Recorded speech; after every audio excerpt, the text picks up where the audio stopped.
নমস্কার বন্ধুরা, আমিষ ফেলে নিরামিষ পরিবারে আপনাদের সবাইকে স্বাগত জানিয়ে আপনাদের একটা নতুন রেসিপি নিয়ে আপনাদের সামনে হাজির হয়ে গেলাম। কাঁচা আমের টক মিষ্টি আচার। আপনারা অবশ্যই কাঁচা আম শেষ হয়ে যাওয়ার আগে এই রেসিপিটা অবশ্যই বানাবেন। সবাই জানি এই আমের আচার বানাতে জানেন, কিন্তু আমি যেভাবে বানিয়েছি এইভাবে যদি বানান দেখবেন সারা বছর আমের আচারটা ভালো থাকবে।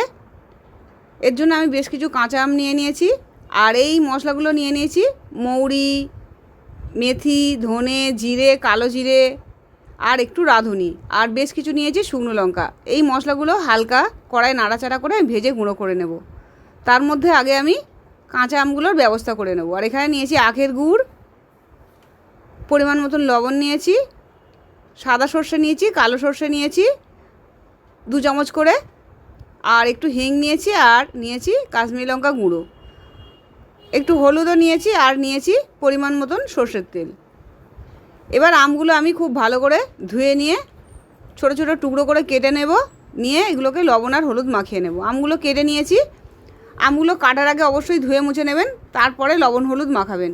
আর একটু কাশ্মীরি লঙ্কা গুঁড়ো রঙের জন্য, আপনারা ঝাল লঙ্কার গুঁড়োও দিতে পারেন। এইভাবে খুব ভালো করে মাখিয়ে নিয়ে আমি এটা 2 ঘন্টা 3 ঘন্টা ভালো করে রোদ্দুরে একটু শুকিয়ে নেব। এইভাবে যদি আপনারা একটু লবণ হলুদ মাখিয়ে যদি রোদ্দুরে শুকিয়ে নেন, তাহলে দেখবেন আচারটা অনেক দিন পর্যন্ত ভালো থাকবে আর নরমও হবে। মোটামুটি 2-3 ঘন্টা হয়ে গেছে এগুলো রোদ্দুরে দিয়েছি। আর এইরকমভাবে যদি আপনারা করেন দেখবেন আচারটা খেতে দেখবেন মুখে দিলেই মিলিয়ে যাচ্ছে, এত সুন্দর। দেখুন কতটা জল বেরিয়েছে, থালার মধ্যে দিয়েছি, থালাতে অনেকটাই জল বেরিয়েছে। আরও একটুখানি হোক, ততক্ষণে আমি বয়ামগুলো খুব ভালো করে ধুয়ে নিয়ে এইভাবে রোদ্দুরে শুকিয়ে নিচ্ছি। আপনারা ইচ্ছে বয়ামগুলো একটু গরম জলে ফুটিয়েও নিতে পারেন। সেক্ষেত্রে স্টেরিলাইজ করে যদি দেখেন যে খুব ভালো করে শুকিয়ে গেছে, তারপরে আমগুলো এই আচারটা এর মধ্যে ঢালবেন। আমি বয়ামগুলো খুব ভালো করে ধুয়ে মুছে এইভাবে রোদ্দুরে দিয়ে নিয়েছি। কড়া রোদ্দুরে যদি থাকে তাহলে এর মধ্যে জাম থাকলে সেটা মরে যাবে। এদিকে আমগুলো আমি এবার তুলে নিয়ে চলে যাব। আমগুলো সব নিয়ে চলে এসেছি। এইবার আমি প্রথমেই মশলাটা ভেজে নেব। সেজন্য শুকনো কড়াতে মশলাটা নাড়াচাড়া করে নিতে হবে।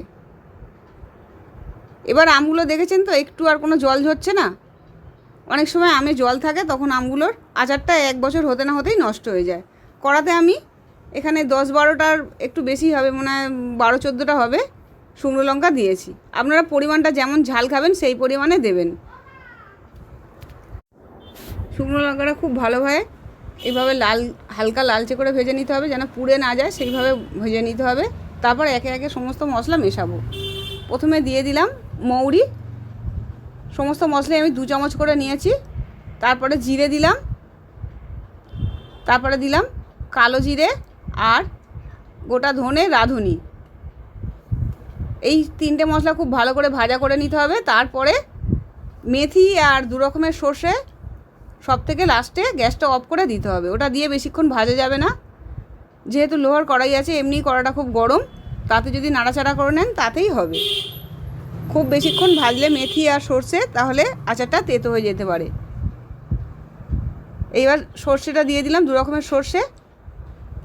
মেথির পরে 2 রকম সর্ষে দিয়ে নাড়াচাড়া করে তো গ্যাস তো অফ করাই আছে, এটা বসিয়ে রেখে দেবো। একটু ঠান্ডা হলে গুঁড়ো করে নেব। এদিকে কড়া বসিয়ে দিয়েছি। চেষ্টা করবেন আচার জাতীয় যে কোনো জিনিস স্টিলের কড়াই বা স্টিলের জায়গায় করতে।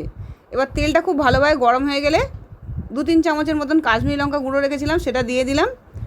দিয়ে এই সময় গ্যাসটা কমিয়ে রেখেছি। একে একে সমস্ত মশলা দিয়ে দিচ্ছি। হলুদ দিয়ে দিলাম, হিং দিয়ে দিলাম। দিয়ে একটু হালকা ভাজা হয়ে গেলে তারপর এর মধ্যে আমটা আমি দিয়ে দিলাম। আর আমটা যেহেতু রোদ্দুরে দেওয়া ছিল, সেই জন্য রোদ্দুরে দেওয়ার জন্য এটা নরমও হয়ে গেছে। কিন্তু সরাসরি আমের আচার করলে দেখবেন এত নরম হবে না আর এত টেস্টিও হবে না। আমটা একটু ভালো করে কষিয়ে নিয়ে এখানে আমি পরিমাণ মতন আখের গুড় দিয়ে দিলাম। এখানে আমার 200 গ্রামের মতন আখের গুড় আছে। আপনারা গুড়টা যেমন মিষ্টি খাবেন সেই পরিমাণে দেবেন। আমি আচারটা টক ঝাল মিষ্টি যাতে সমান হয় সেইভাবে করেছি। এবার স্বাদ মতন আমি লবণ দিয়ে দিলাম। লবণটা পরিমাণে একটু বেশি দেবেন, যেহেতু প্রিজারভেটিভ হিসেবে আর কিছু দেওয়া হচ্ছে না। লবণটা একটু বেশি পরিমাণে দিলে আচারটাতে দেখবেন অনেক দিন ভালো রাখবে আচারটাকে, আর খেতেও ভালো লাগবে, আর আচারটা অনেক দিন পর্যন্ত 1 বছর অবধি ভালো থাকবে। খুব ভালো করে লবণটা মিশিয়ে দিয়ে একটু ভালো করে ভাজা ভাজা করে নেব। দেখবেন এইভাবে ভাজতে ভাজতেই আমটা অনেকটা পরিমাণে নরম হয়ে যাচ্ছে আর গলে যাচ্ছে।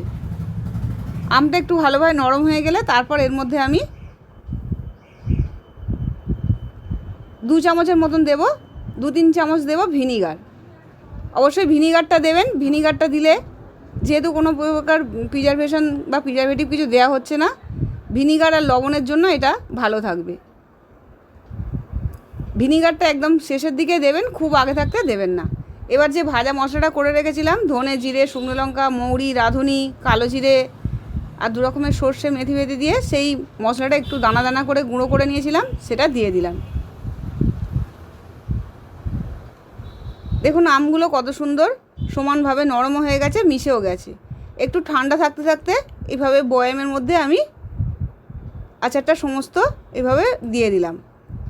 অবশ্যই হালকা গরম গরম থাকতে থাকতে আচারটা রাখবেন। খুব বেশি ঠান্ডা হয়ে গেলে বয়ামের মধ্যে রাখলে আচার অতটা ভালোও থাকে না। হালকা গরম ছিল সেই অবস্থাতেই আমি বয়ামের মধ্যে ঢুকিয়ে দিয়েছি। একটু ঠান্ডা হয়ে যাওয়ার পর ঢাকাগুলোও বন্ধ করে দিলাম।